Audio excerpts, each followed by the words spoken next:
Fala aí galera, tudo bem? Sejam bem-vindos mais uma vez ao canal Conceituando. Meu nome é William Lando e eu sou professor de Biologia. O intuito do canal é trabalhar a biologia de forma mais direta e sem tanta enrolação.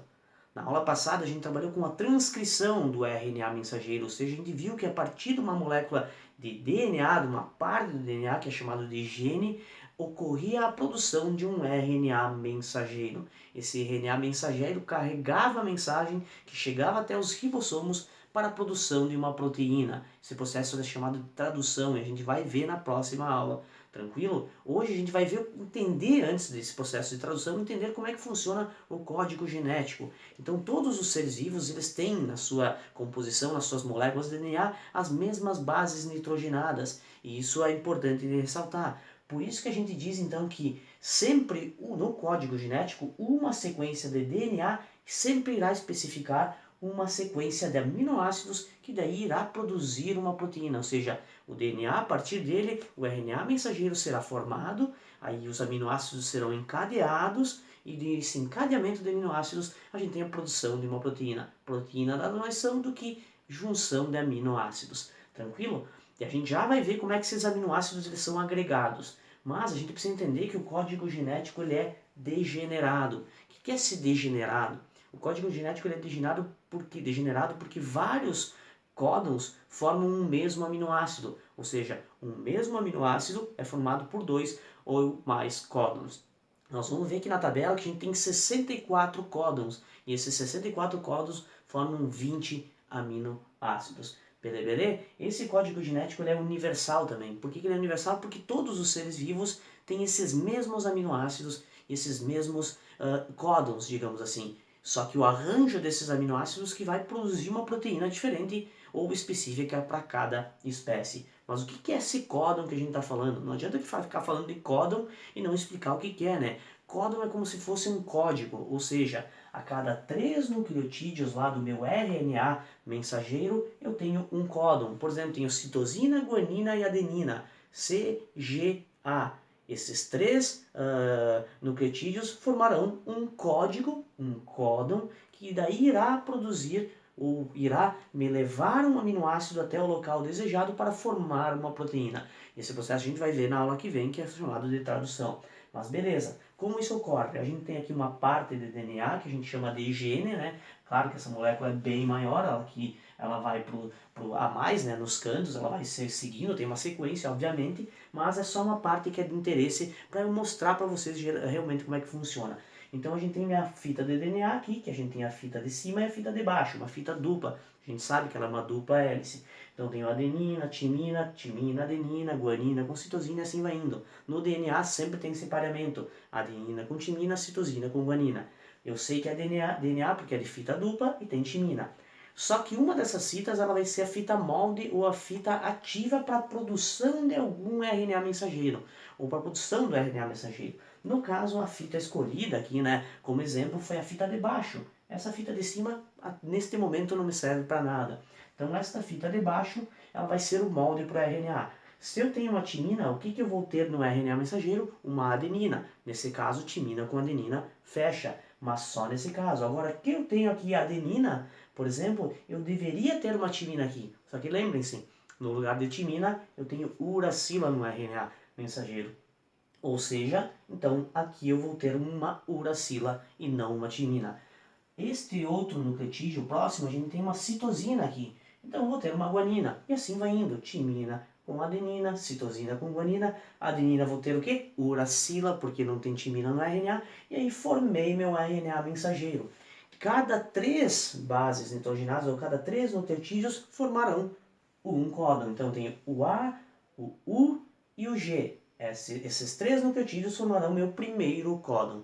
Onde são encontrados esses códons? Como eles são analisados, né? Como eles são arranjados e como eles se organizam. Vamos ver agora nessa tabela para tentar entender um pouquinho melhor. Eu tenho aqui 3 grades, né, basicamente. Essa primeira aqui, que é referente à primeira base. Eu tenho a segunda grade, referente à segunda base. E tenho a terceira grade, referente à terceira base. O que são que são essas primeiras, segunda e terceira base?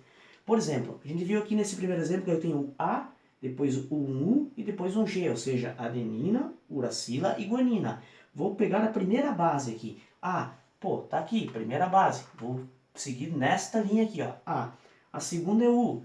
Se eu tenho U aqui na segunda base, é nesta coluna. Então eu sei que está aqui dentro o meu aminoácido. Beleza? Agora eu vou para a terceira base, o G.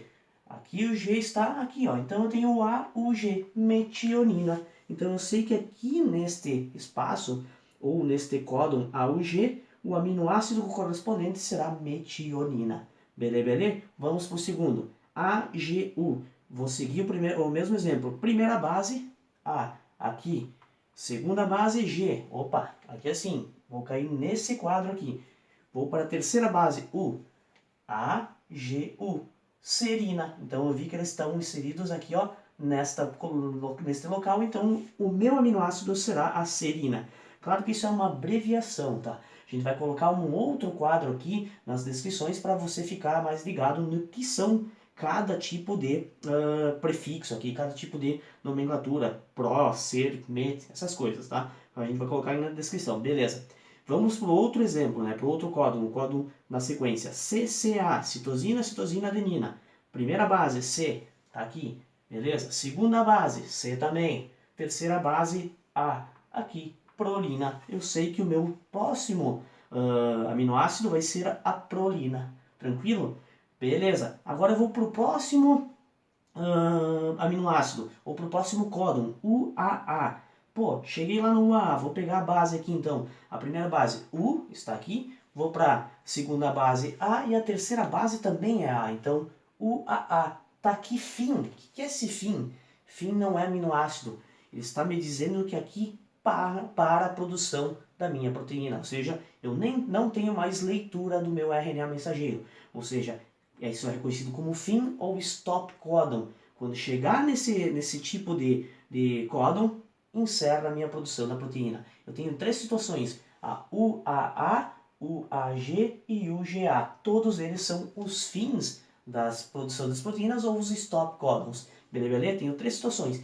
E a proteína ela vai começar a ser sintetizada a partir do momento que ela atingir um códon chamado de UAG. O AUG, perdão. Esse AUG é metionina. Toda a proteína começa com a produção da metionina. Beleza? Então a gente viu nessa aula que o código genético ele é degenerado porque vários códons formam um mesmo aminoácido. Eu tenho aqui 64 códons e desses 64 códons eu tenho 20 aminoácidos, ou seja, aqui quer ser degenerado. Por exemplo, ó, UUA, UUG, CUU, todos eles formam a leucina. Então vários códons formam um mesmo aminoácido. A gente viu também que o código genético é universal, ou seja, todos os seres vivos possuem esse código genético e esses mesmos aminoácidos. A diferença está no encadeamento desses aminoácidos que irão resultar em proteínas diferentes. Através do DNA a gente tem a produção do RNA mensageiro. E aqui no RNA mensageiro que a gente vai ter os códons, que são 3 nucleotídeos que formam um códon. Cada um desses códons resultarão num aminoácido e a junção desses aminoácidos irão formar uma proteína. Beleza? Por enquanto seria isso, a gente vai seguir com as aulas e vai ter o processo de produção. Por isso que é importante saber deste tal código genético. Compartilha, curta e bora para a próxima aula.